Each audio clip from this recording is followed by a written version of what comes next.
Hey there, this is Dr. Evan Osar, developer of the Integrative Movement System. Welcome to this edition, Integrative Movement Insider, where we're discussing thoracic rotation. We know that so many of our clients lose thoracic mobility, which ultimately results in the loss of thoracic rotation. And there's multiple causes of why clients are losing range of motion and mobility of the thorax. So in this 3-video series, we're going to talk about 3 key things. Number 1, the loss of mobility. Why do so many of our clients and patients lose the ability to move their thorax and ultimately rotate their thorax? Number 2, what are the corrective exercise strategies that we use with our own clients and patients to help improve thoracic mobility and ultimately rotation? Because again, the one thing we're going to stress around corrective exercise is it's not about your exercise. It's about what you do with the exercises that you choose. So we're going to show you the principles of what we are doing with our corrective exercises, and then you can use whatever corrective exercises you find most effective for your clients if you apply the principles of the integrated movement system.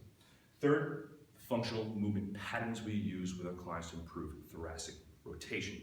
Because ultimately you want to take the concepts from their corrective exercise and integrate them into your functional movement patterns. Because one of the misconceptions around corrective exercise is that you just do corrective exercises and that's all you do. But that's not the point of corrective exercise. And we'll discuss why and how we use corrective exercise at the end of this video, and we'll look at the patterns in the next video. Because ultimately our goal is to improve thoracic rotation so our clients can move better, perform better, and ultimately feel better in the process as well. So number 1, why do clients lose mobility? Why do so many of our clients have restrictions in thoracic mobility, which results in the loss of thoracic rotation? There's multiple factors that contribute to why our clients lose thoracic mobility and rotation. One of the most common causes, obviously, is stress. One of the most common stress responses is tightening muscles, whether it be the neck muscles, the shoulder muscles. In fact, minor and lats are huge muscles where people just kind of brace down and lock them tight on top of their thorax, which will limit mobility and ultimately rotation. Another common cause for the loss of thoracic mobility and rotation is over-bracing strategies. And let me explain what that means. A lot of our clients are taught to brace, and bracing is an appropriate strategy for certain activities in the gym. If you're kettlebell swinging, if you're deadlifting, if you're squatting heavy weight, you need to have a bracing strategy to help protect your spine. However, too many of our clients are bracing for low-level activities. If you're doing a bodyweight squat, that's a low-level activity for most of our clients. You don't need to overly brace. We should be teaching our clients to actually be relaxed so they can actually use a proper range of motion and set up the proper patterning for the higher level patterns, the higher level deadlifts and squats and kettlebell swing type patterns. But our clients are doing bodyweight squats with too much external oblique, rectus abdominis, and erector bracing during their patterns. Walking, too many of our clients are overly braced when they're walking.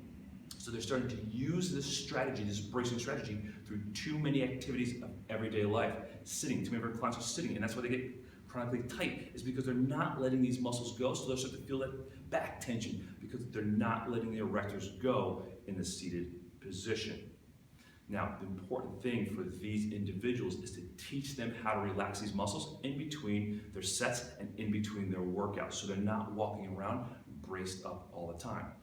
I've also had patients, as we discuss these concepts, share with me that a lot of our clients, as young children, they were the heavier kids in class. So one of the strategies they came up with, and they actually shared this information with me, is they would pull their abs in tight and or squeeze their glutes tight, making their entire pelvis and thoracic region, low back, spine, very rigid and stiff. And now here they are in their 40s, 50s, and 60s, and they still have these strategies. Former gymnasts still walk into our clinic at 40, 50 years of age, and they're very tall and holding their erectors incredibly stiff or activated. So they're walking around with their abs still pulled in that same posture they were taught in gymnastics so many years ago. So a lot of these patterns have been set up even from childhood, from the things we've learned and been taught. For example, I've had clients come in and say, my mother taught me how to stand up tall, squeeze my shoulder blades down and back, pull my abs in. And here they are as adults still using that same strategy. So one of the first things we must teach these clients is to get out of their bracing strategies so they're not constantly locking that thorax down. It's one of the most important things we actually start the process of improving thoracic mobility and rotation with in our clients and patients. And one more thing I'll discuss about the loss of thoracic mobility is surgeries. And this is an often underappreciated cause of the loss of thoracic mobility. Earlier in my career, when I started 18 years ago, I was seeing a lot of women between the ages of 40 and 60.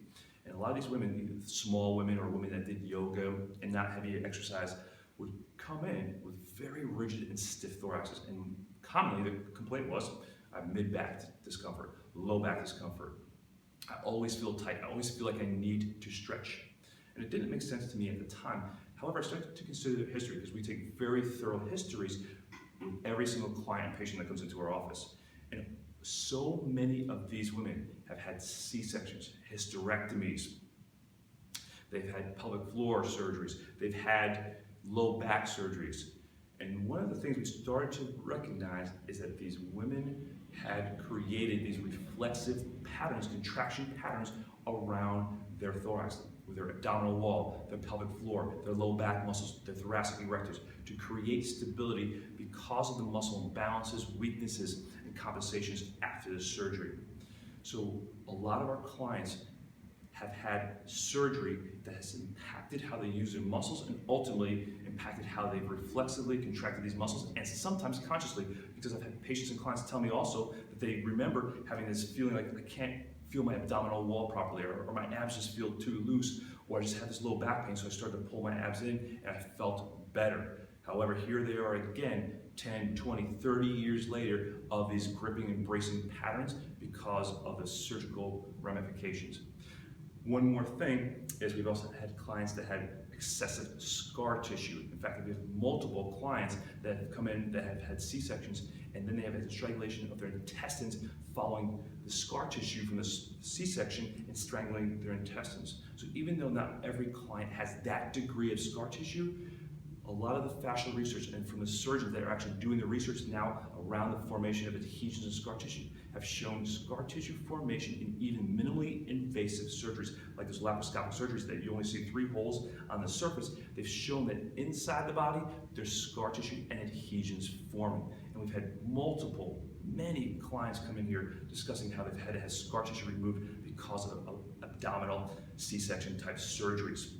So again, these are common causes of postural alterations, movement dysfunction, muscle imbalances that ultimately lead to the loss of thoracic mobility. So again, what can we do about this situation? Like, what do we do about clients, whether they've had surgery or haven't had surgery, are bracing and or have lost thoracic mobility? Well, we use the 3 principles of the integrative movement system. We refer to them as the ABCs: alignment, breathing, and control. Our overriding goal with all our clients, regardless of how they're presenting or why they've created the loss of thoracic mobility, is to teach them how to align their thorax over top of their pelvis. My friend and colleague, Dr. Linda Joy Lee, did her PhD thesis on the motor control and kinematics around the thoracic region. She referred to the thorax as a series of stacked rings. So basically, your left and right ribs connect anteriorly to the sternum and posteriorly to the vertebrae. And she refers to rings 1 through 10, or ribs 1 through 10, the pairs of ribs, as thoracic rings. And what she's shown is that we must have these rings stacked up so that we have proper functioning and input into the central nervous system, and that when we have alignment and control of these thoracic rings, we can restore range of motion, we can restore 3-dimensional breathing, we can restore range of motion. So our ultimate goal with our clients is, number 1, get them aligned as best as they're able to. So you may need to do your soft tissue work, your manual therapy work, your foam roll work to help release some of the restrictions superficially around the rib cage. Second piece of that, the breathing. So the A is alignment, B is breathing. We want to create 3-dimensional breathing. That's one of the most effective ways to improve thoracic mobility, because it allows the entire thorax to expand. The posterior aspect of the joints, around the joints of the posterior aspect of the spine and thorax, the anterior attachments of the cartilage into the sternum, allows them to expand, which will help improve thoracic mobility. So thoracic mobility helps improve 3-dimensional breathing. 3-dimensional breathing helps improve thoracic mobility. So it becomes a situation where breathing improves mobility, mobility improves breathing. So that's why it's so important to get our clients to breathe properly. Finally, we teach them how to control without bracing until they need bracing strategies. So we're going to teach them how to lift their leg off the table, put it back down, how to lift their arm off the table, put it back down, or dissociate their shoulder and or hip from the thoraco-pelvic cylinder. So the thoraco-pelvic cylinder being the thoracic ring stacked over top of the pelvic ring. So the more that we can teach our clients these low-level strategies, how to move without bracing, gripping, and overusing their muscles, the more effective they'll be as they get to their higher level patterns. So there you have it. Common causes of why our clients are losing thoracic mobility and ultimately thoracic rotation.